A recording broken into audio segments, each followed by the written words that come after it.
I know it was brought up by Papatina, but there are a few chairs and a couple seats up here in the front. If anybody standing in the back wishes to come up, certainly feel free to do so. It's very encouraging and very nice to see so many people come out today for a moment that many have waited for quite some time. And certainly it's an honor for me to be here and to be part of this today. I'd like to welcome a number of groups of individuals here today, department officials, Minister Brazel, Dave, thanks for coming out today, as well as some of the local employees from the Depot, Work Services Depot down in Eastport. Thank you for being here. Bonavista Vista Bay Search and Rescue, a number of individuals who played a very important part that day as well. I'd like to recognize the RCMP as well as councillors. We have a number of councillors, both past and present, here today with us. The firefighters, many of them who are outside directing traffic, and some others that are up in the balcony there. Welcome, folks. As well as the family and friends and all those who worked or knew or had any sort of contact with Andrew, people who liked him, who loved him, and I'm sure that list is long. And certainly, like I said, it speaks volumes when we come here today, and we can pack a church with people that come out on a not so nice a day, but a very important day for everyone who knew that young man. On June 12th, as we all know, tragedy struck Glovertown in this area, which affected not only the friends and family of Andrew, but all the residents of this town, as well as the surrounding communities, as well as the province as a whole. Andrew was a 21-year-old man, someone who was young and full of life, someone who was a great son, a great brother, a great friend to all those who knew him. But perhaps more importantly, or just as important as that, he was a good person with a good heart, and someone who wanted to give back to his community. And it was because of that, even as a young boy, Andrew wanted to be a firefighter. And it's something he actually, he comes from a family where his father, John, served in the fire department, I believe, 20 years, as a volunteer fire department, as well as his grandfather, Jack.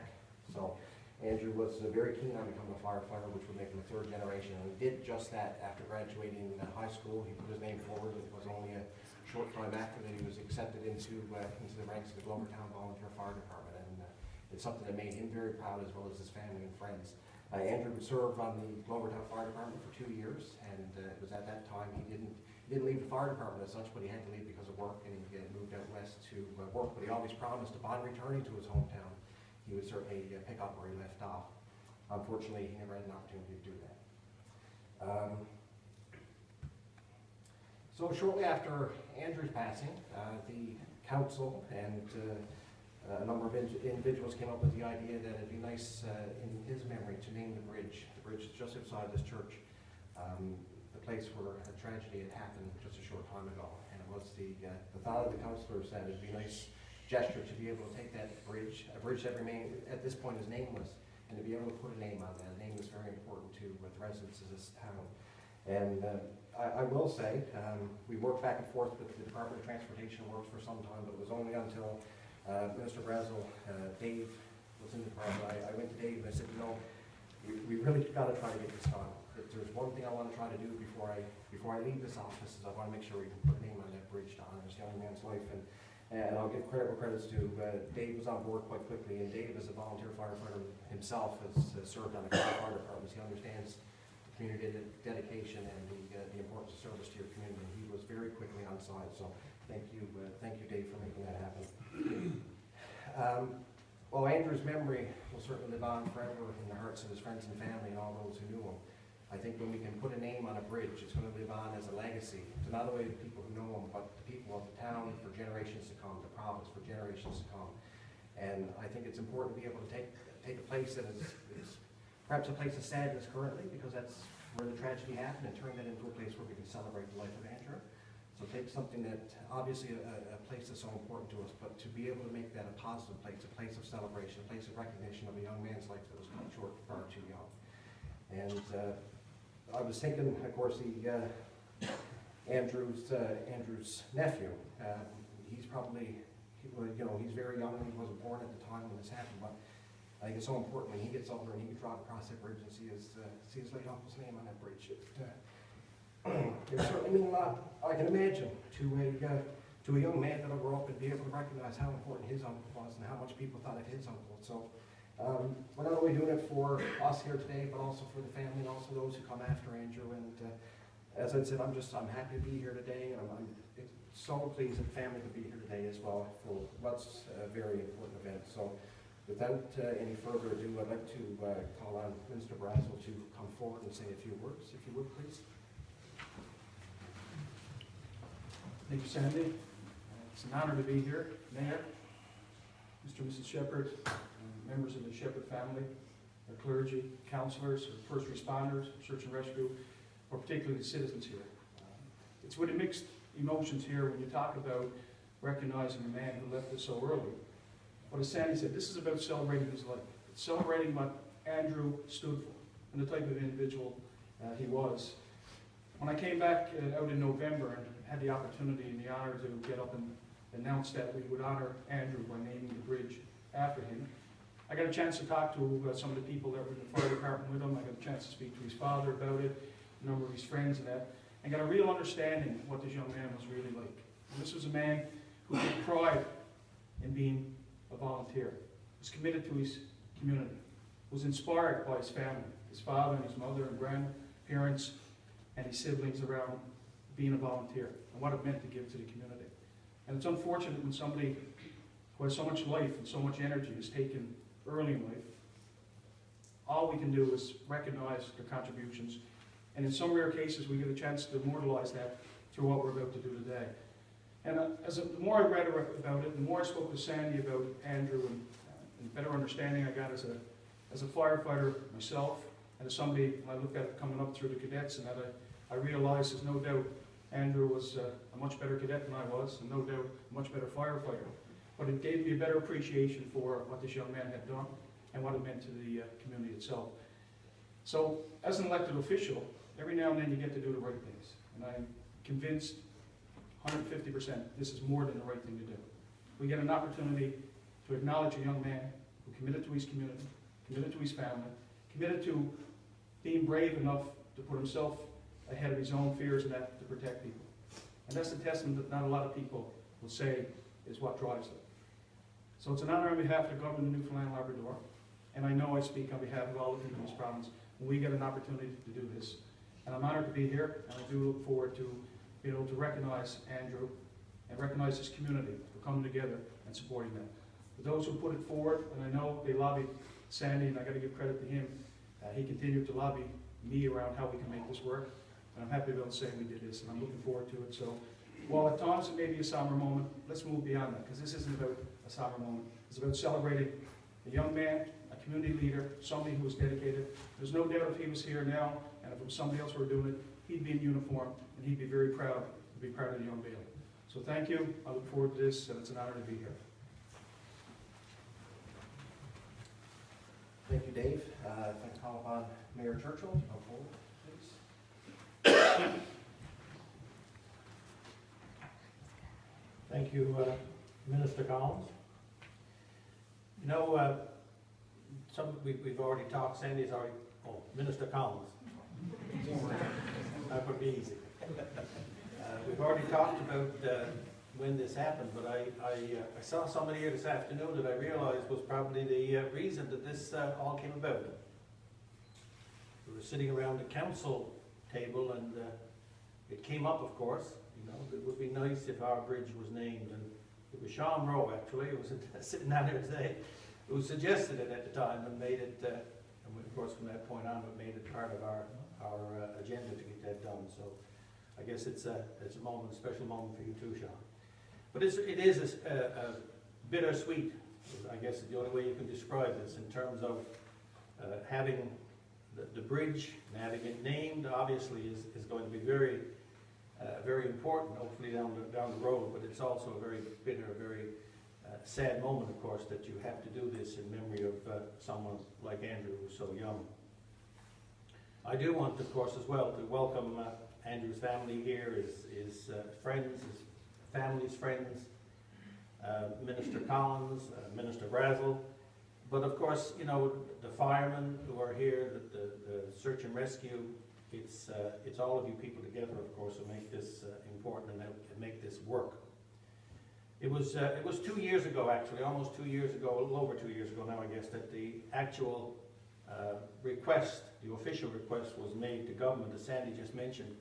And you know, originally we never did get a response. I guess government didn't want to do it. And the only response we got was the unofficial word that came down that, no, it's never going to happen. So I do want to extend our gratitude to Minister Collins and Minister Brazel, because it was not until Minister Brazel actually got into the position that this began to take off, and of course the very positive response was made at that particular point. And as they say, of course, the rest is history. You know, Andrew, as a young man at a very young age, touched a lot of people in our community, and I think that's pretty obvious by the number of people around here today. You know, whether it was in school, whether it was in the search and rescue, fire rescue in Glovertown, whether it was among his friends, you know, everyone certainly held Andrew in very high esteem. And when Andrew tragically lost his life here on the river, just so close to the Terranova Bridge, it seemed like, you know, the whole community was in shock and very much saddened, of course, by that. It was something that, you know, it's unbelievable. You just don't know what to think when something like that happens. And of course, that was the feeling that went through the community at the time. It would seem like the obvious thing for council to do, to make the request with that bridge, so, you know, over the river, very close to where the tragedy happened, that it would be named in Andrew's memory. So council, of course, on your behalf, are very pleased with the fact that this has been able to be put in place, and we thank Minister Collins and Minister Brazel for their help with that. I do want to mention a couple of other thank yous as well. I do want to thank Captain Tina for allowing us the use of this building today. We may have been able to manage outdoors. Some of you would have been very uncomfortable, I'm sure. I would have been very uncomfortable, but some of you would have been uncomfortable. So it's nice to be able to do this, and we will go out afterwards, of course, and have the unveiling at the site. I do want to thank Darlene. Darlene is here from Terranova National Park. They were going to supply the sound outdoors. They were going to supply they weren't going to give us any music or anything, but they were going to supply the sound system. So we thank you for that. I also want to thank the local, I see some of the people there in the back, Kevin Moss and some of the guys from the Department of Transportation in Eastport. I want to thank them for the work of getting these signs up there, and in fact, I think Kevin called me probably a month and a half ago now and said, the signs are here, do you want me to put them up? And of course, I said, no, Kevin, not yet. So they were quite anxious to do it. Of course, he didn't know what we had in mind, obviously, and I think it's going to work out just fine. And of course, I do want to thank the firemen who are looking after the traffic, and they're going to close the road there now for just a little while as we get out into the unveiling. So I want to thank you all very much and pass it back to Minister Collins. Thank you. Thank you, Mayor Churchill, and thank you for your leadership as well as the past council. I wasn't aware of that, Sean, that you wouldn't want to put that forward, but brilliant idea, obviously, and thank you for that. I also want to welcome Mayor John Barrett from our sister town next door there in Freytown. Thanks for joining us today. So without any further ado, if I could ask the Shepherd family to come forward, I think both Allison and Johnny wish to say a few words. If you would, please.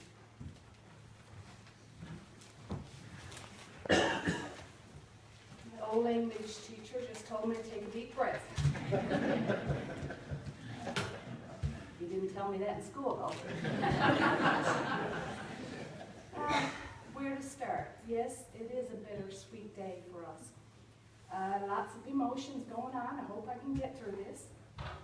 But it is a day to celebrate our son, Andrew, and the fine man that he was. Andrew, from a very young age, could lighten up a room with a smile. And he always made everyone his friend, no matter who they were, where they were, or what age they were. Andrew was a leader. He excelled in whatever he participated in, whether it was his first job with gardening, that was his first job, to being a rifle coach, to karate, kickboxing. He was a survival instructor, firefighter, picking at motors, and to truck driving, and the list goes on and on and on.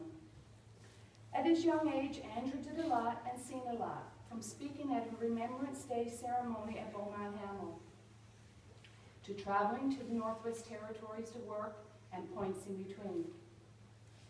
Andrew had a lot of friends which have come apparent since that fateful day.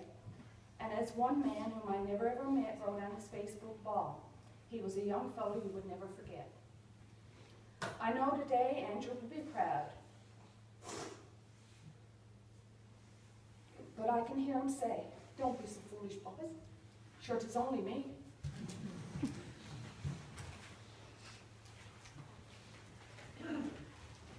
Well, I won't be very long, I just came up here because I want to thank everybody. But when you were telling that, I just thought of a story. It's something that he did one time. We were in Grand Falls to a karate competition. I won't mention any names or anything, but there was a little girl there that doing her first competition. She wanted to get a gold medal. Anyhow, after she did her thing, she only got a bronze medal. He was waiting to get up to do his sparring for to get his medal. And Ron Boy looked at me, he said, "You know something, Dave?" He said, "She'll get her gold medal out once." I said, "Well, so what are you going to do? You watch it, you'll see it once." So, anyhow, he got up, he done his sparring, and one kind of medal time, he got his gold medal. And come back, watch this, he said, "I'm going to make her son happy." He went over, he made her stand up, took his gold medal out of his neck, put him around hers. He said, "Now you got your gold medal." Come over, I said, "How come you done that, Dad?" He said, "You know," he said, "she was awful disappointed." He said, "Look how happy she is now." That's the kind of stuff. That's the kind of things he used to watch for her and he would do. So, Minister Bradley, Minister Sandy Collins, Mayor Doug Churchill, Council, past and present, we the Shepherd family would like to thank all those who were involved in honoring our son, Andrew John Shepherd, in this way. Thank you.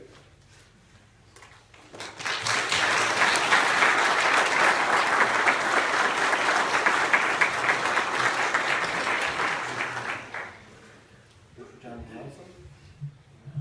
Before we proceed inside for the event, I'd like to ask Captain Tina to come forward and close with the prayer, please, if you would.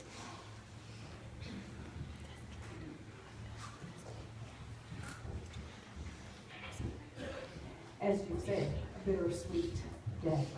And it's a day I don't think any of us here will ever forget. I know I won't, from the beginning to now. And to walk with this family in this journey that they have had. Can I say that I'm proud to be a part of you, proud that I could be with you. And I pray that as we have continued to walk this journey, even got to dedicate this Andrew now, that's going to carry on the Andrew's legacy. And continue to tell your stories. Continue to tell him. And may he too one day can say, just like your uncle, just like he was. And I know the story goes on. May you continue to do so. I say again to you folk, thank you for coming out and supporting this family. And I'm sure you all have your memories. You all have your smiles. You all have your tears. And I pray today that may you keep looking up. Let us pray. Father, for this day, we give you thanks because this is the day that you have made for us. And as we gather together today for such an occasion as this, Lord, we give you the praise. Lord, today we celebrate the life of a young man.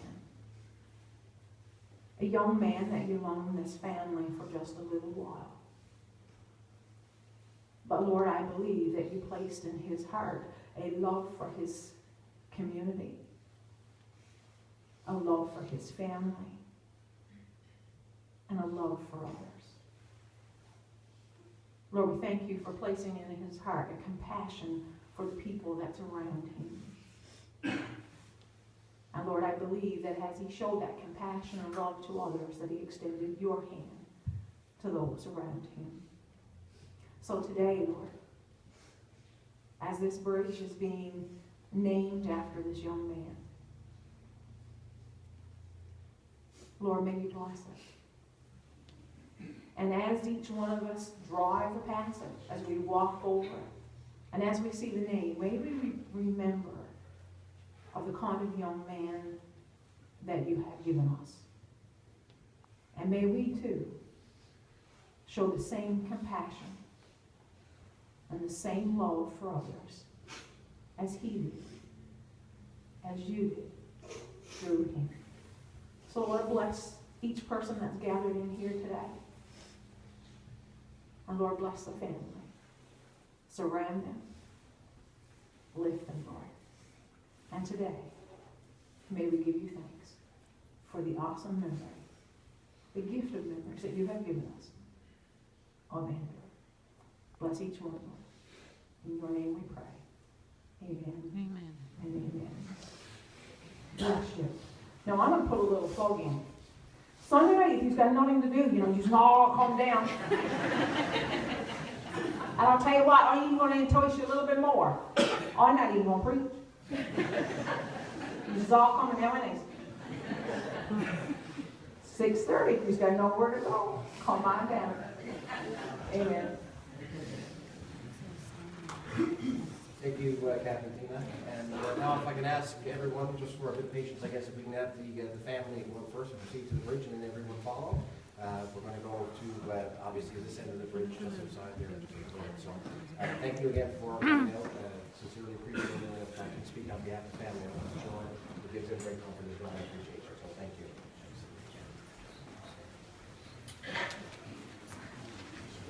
Do you want me to pause it now, Johnny? Yes.